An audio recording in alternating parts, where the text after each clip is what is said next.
박근혜 대통령 시절 때 청와대 이제 초청을 받았어요. 그런데 그때 초청을 받았는데 충청도의 공주이신 자기의 집안 식구가 판사가 3명이에요. 그게 바로 김학원 씨라는 사람이에요. 이분이 왕십리교회 감리교회 장로로서 하다가 불행을 당했는데, 제가 이제 6, 7시에 청와대에 들어갈 시간이 다 됐어요. 그래서 이제 준비를 하고 있었더니 한 오전중 그리고 오후쯤 되는데 사모님께서 그때 마침 전화가 왔어요. 목사님, 아빠가 연대 세브란스에 들어가서 종합진찰을 받고 돌아오니 차를 어디 집에서 만났으면 좋겠습니다. 그래서 청와대 갈 준비를 다 하고 이제 가려고 했는데 다시 전화가 왔어요. 목사님, 큰일 났습니다. 왜요? 아빠가 병원에서 이 엑셀을 팍팍 찍다가 어떻게 하다가 갑자기 돌아가셨다. 갑자기 돌아가셨다. 그래서 제가 이제 농담도 같지도 않고 이상해서 다른 사람들 확인했더니 갑작스레 돌아갔어요. 그때의 JP라는 김종필 씨가 제일 아꼈던 사람이 김학원 씨예요. 그런데 어떻게 합니까? 그래서 그만 거기서 아픔을 겪고 들어가지를 못한 사건이 있었습니다. 여러분과 제가 인생을 살면서 언제 어느 때 어떤 일이 일어날지 우리는 알 수 없어요. 오늘 저 찬양처럼 전도서의 3장의 말씀을 보면 인생들아 네 일을 알 수가 없느니라, 이게 나와요. 오늘 여러분과 저는 인생을 알 수가 없어요. 오늘 특별히 우리 시민교회 이전희 우리 선생님 홍미화 선교사님 박형문 선생님이 오늘 이 자리에 온다는 것은 하나님만이 하신 줄입니다. 오늘 이 자리에 3분이 오셨어요. 박수 한번 쳐주세요. 홍미화 선교사님 일어나고 계세요. 여러분은 화나시는 것 같은데 이런 패션 쪽에 있는데 박수 한번 쳐주시면 고맙습니다. 여기 시민교회하고 여기는 거리가 약 2.2km 정도 되는 거리인데 가깝습니다. 제가 이 광진구에서 협의회 총무를 등등 임원을 맡을 때 시민교회 김철복 목사님이 거기에서 저를 초청해서 만찬을 많이 베푸신 그 시민교회인데, 그 교인이 여기 온다는 건 정말 하나님의 역사를 일어나는 줄 믿어요. 내일 일은 몰라요. 그런데 더 뜻깊은 것은 우리 교회에 여기다 지금 보내주시고 용마산역, 면목역, 사가정역에 전도하려고 이번 토요일날 오후 2시와 그 다음에 주일날 오후 2시에 전도하려고 합니다. 그러는 가운데 하나님이 지혜를 주셔서 우리 교회 이제 오늘 전도 목사로 김판교 목사님 한번 나와보시죠. 전도하는데 이런 양복 입고 뭐하면 사람이 잘 몰라요. 그래서 딱 튀어나기 위해서 튀어나기 위해서 했는데 왜 앞에 다 끼어버렸네요. 다 꼈네. 이 김판교 목사님을 전도 목사님인데 또 모자를 어디다 놨어요? 전도인이 흩어지면 안 돼요. 모자도 좀 쓰고. 예. 그렇게 하고, 모자 좀 쓰시고. 자, 그 다음에 여기 현수막 어디 있어요? 현수막은 또 어디 있어요? 자, 이 현수막을 가지고 옆 앞에 6인주로 해서 우리가 전도를 이제 나갈 텐데, 한번 여러분 읽어주시면 감사하겠어요. 자, 1번이 뭐예요?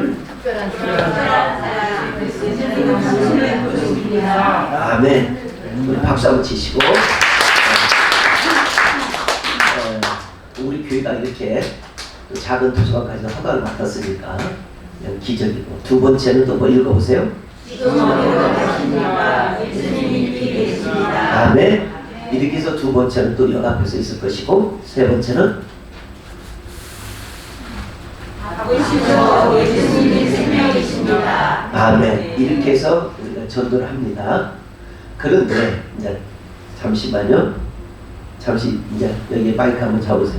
그런데 이런 와중에 우리 교회 여러분이 영감을 주셔서 아까 들었던 이 건빵을 600개의 건빵을 가지고 전도를 나가려고 합니다. 그러니까 혹시 여러분 괜찮으시면 이 건빵을 구입하는데 후원 좀 해주시면 감사하겠습니다. 이 건빵을 가시고 그래서 하나님은 지금 우리 주변에 올해 3년 동안 대한민국 교회가 15,000개가 문을 닫았어요.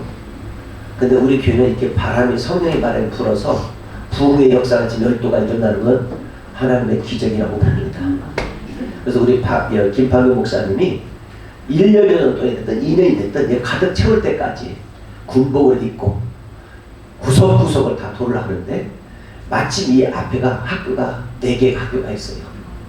근데 우리 교회를 학교 앞에 세운 것은 여러분 다 아시겠지만 맹모 삼천 아시죠? 네. 학교에 벽에 기적 같은 날이 있을 줄 믿어요. 네. 그래서 여러분과 지금 저는 다른 거 없습니다. 오직 기도하면 성령의 역사가 일어날 줄 믿어요. 또 한 가지는 여러분과 지금 제가 사순절 이 기간에 새벽 예배를 통해서 멀리 가까운 음식을 해갖고 오는 사람이 있어요. 새벽 예배 한 번도 못 나오신 분은 나오세요. 여러분을 위해서 나오세요. 여러분의 건강을 위해서 나오세요. 여러분의 인생길을 위해서 나오세요. 여러분의 자녀 때문에 나오세요. 여러분의 사업 때문에 나오세요. 여러분의 신앙 때문에 나오세요. 여러분의 모든 인생길은 하나님 것입니다. 나오셔서 목감이라는 2시간 30분간을 지하철을 타고 오는 권사님이 아까 조금 전에 기도했던 권사님이십니다. 신기한 권사님 2시간 30분 동안을 여기 오면 8시 반에 도착해요. 오셔서 성경 읽고 다시 직장으로 갑니다. 이런 얘기가 있죠. 자수하여 광명 찾자. 이 얘기가 뭐냐? 성경 읽지 않고 기도하지 않는 사람은 절대로 기적은 일어나지 않습니다. 찬양과 말씀과 기도로 여러분의 삶이 바꿔지기를 원합니다. 아픈 것 출애굽기 15장 23절에 보면 기적이 일어난대요. 또 아픈 것 기적이 일어난대요. 오셔서 하나님 만나는 역사가 있기를 원합니다. 우리 김판규 목사님 이 군복을 입고 여기까지 오는 이 과정 얘기를 짧게 한번 얘기하시고 들어가 주시면 감사하겠습니다. 마이크를 잡으시죠. 여기도 산전, 수전, 공중, 지하전, 폭파전, 옆전, 앞뒤전 다 겪어온 사람이라서 짧게 마이크 잡고 한번 해주시면 감사하겠습니다. 박수로 환영합니다. 마이크를 잡으세요. 잘 안 들려요. 제가 지금 마이크를 잡는 것보다는 네. 목소리로 하는 게 더 나을 것 같습니다. 그래요? 다름이 아니라 저는 아프리카 나이지리아 선교사로 원래는 5년 동안 가기로 돼 있었는데 하나님이 1년 동안을 하나님이 교회를 하나 현지에 있는 현지 교회를 완성을 시키게 만드시고 그리고 제가 실명 일보 직전에 생명을 구하기 위해서 하나님께서 급하게 저를 한국으로 내보내주셔서 제가 일주일만 늦었으면은 둘은 다 실명을 하고 그리고 저는 식물인간으로 들어갈 수 있는 상황 속에서 하나님이 여기에 다시 한국으로 보내주셔서 한국에서 하나님이 하실 일들을 하나하나 교회를 보내주셔갖고 거기서 회복시키는 그 부분을 보여주셨습니다. 그리고 제가 영양실조하고 말라리아 7가지 걸리고 파상통 그리고 장티부스 이런 거 걸려서 죽기 일보 직전에 다시 또 금식 50일을 시키셔갖고 저는 죽으면 죽으리라고 하고 저는 50일 금식 기도라는 걸 상상을 못했어요. 그냥 오살리 금식 기도를 3일만 하려고 했었는데 거기 36일 하는 동안에 거기서 오살리 교회 기도원에서 뭐라고 하냐 저희 선교사님 더 이상 여기서는 금식 기도를 못하니까 다른 데로 가세요 그러더라고요. 그래서 다른 데로 가게 된 게 지금의 여기 사모님이 그리고 큰 누님이 저를 데리고 2시간을 헤매서 양평 금식 기도를 갔어요. 양평 금식 기도 갔다 사람이 하나도 없어요. 발이 날리고 있어요.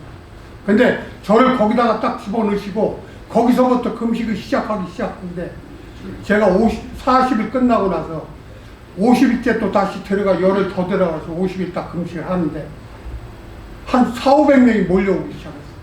거기서 목회자 장로, 안병 환자들 다 낫게 하셔갖고 부흥의 역사를 일으키셨던 거예요. 그걸 다 보여주신 거예요. 그렇게 하고 나서 그게 누가 운영하는 데냐? 성령교회에서 운영하는 데였어요. 거기에 옆에는 납골당이 있었어요. 그 정도까지 운영을 하다가 그게 잘 되니까 동생 목사를 보내갖고 이준도 목사하고 이준도 목사님을 내쫓은 거예요. 그때 하나님이 이준도 목사님 저하고 거기 쓰셔갖고 그래서 영혼을 회복하고 그리고 영혼의 병든 자, 마음의 병든 자, 육신의 병든 자 치료하고 회복시키려고 저를 도구로 사용을 하셨던 겁니다. 지금도 마찬가지입니다. 제가 여기 온 거는 다른 게 아니라 오늘 선교사님의 간증을 하셨지만은 저는 선교사는 말을 저는 쓰고 싶지 않습니다. 왜요? 자격이 없어요. 목숨을 내놓지 않고 나서는 하나님의 선교를 할 수가 없어요. 제가 여기서 이 면목동에서 제가 복음을 내가 전한다 하더라도 제가 하는 게 아니에요. 하나님이 하시는 거예요. 그리고 예수님이 하시고 성령께서 함께 하시고 여러분들이 기도가 없이는 내 아무런 계획과 모든 프로그램을 가지고 한다 한들 소용없어요. 하나님이 하시는 거예요. 제가 아무리 아프리카에 가서 무슨 모든 계획을 세우고 갔지만 그거는 전부 다 무산됐어요. 왜요? 하나님 방법대로 하시더라고요. 거기에 순종을 하니까 그 짧은 기간에 1년 그 기간에 교회를 하나 현지 교회를 세우게 하십니다. 제가 무슨 능력이 있어요? 저는 현지에 자비량으로 서울신학교 1호로 36년 된 서울신학교 1호로 저는 거기 3학년 때 선교사로 가가지고 1학년 한 학기 더 해가지고 졸업하는 걸로 갔어요. 근데 하나님이 거기서 그 모든 걸 역사하시고 보여주시고 다시 보내셔갖고 지금 한국에서 다시 하나하나 회복의 은사를 통해서 하나하나 이뤄가시는 것을 저는 깨닫고 이곳에 보내실 때에는 저를 통해서 하나님이 영혼을 다시 구하고자 하시는 것으로 알고 저는 순종하겠습니다. 오늘 너무나 반가운 거는 저는 홍미화 권사님을 여기서 내가 뵐지는 몰랐어요. 저 홍미화 권사님 제가 충행교에서 만났지만 진짜 선교에 앞장서신 분이에요. 그리고 패션업계에는 유명하신 분이죠. 저는 아까 홍미화라는 이름을 듣는 순간에 깜짝 놀랐어요. 그 사람이 아닐 텐데 하는데 뒷모습은 같아요. 그런데 보니까 여기서 만나요. 그것도 하나님께서 서로 간에 지금 현재 또 선교를 통해서 맺게 해주신 좋은 관계라고 생각을 하고 저는 최선을 다해서 노력을 하겠습니다. 매일 저는 전도를 나가게 될 겁니다. 그렇지만은 저희 방법은 아닙니다.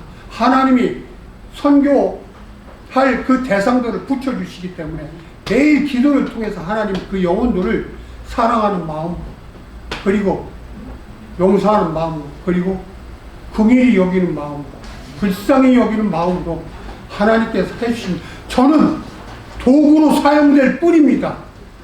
저는 제가 1%의 노력을 하는 것이지 0.001%의 노력을 하는 것이지 나머지 일은 하나님이 다 하시는 거예요. 그러니까 제가 자랑할 것이 없다는 거예요. 그러나 세상 사람들은 99%의 노력이 있고 신이 1%의 그 기회를 주셔갖고 한다고 그러죠. 그러니까 교만해지죠. 자랑할 것이 많죠. 그러나 주의 종은 여태까지 이 사역을 하면서 자랑할 것이 하나도 없어요. 왜? 다 주님이 해주셨거든요. 그러니 제가 무슨 자랑할 것이 있어요. 그래서 저는 그런 데에서 간증을 하지 않았습니다. 그래서 하나님께 늘 감사할 뿐입니다.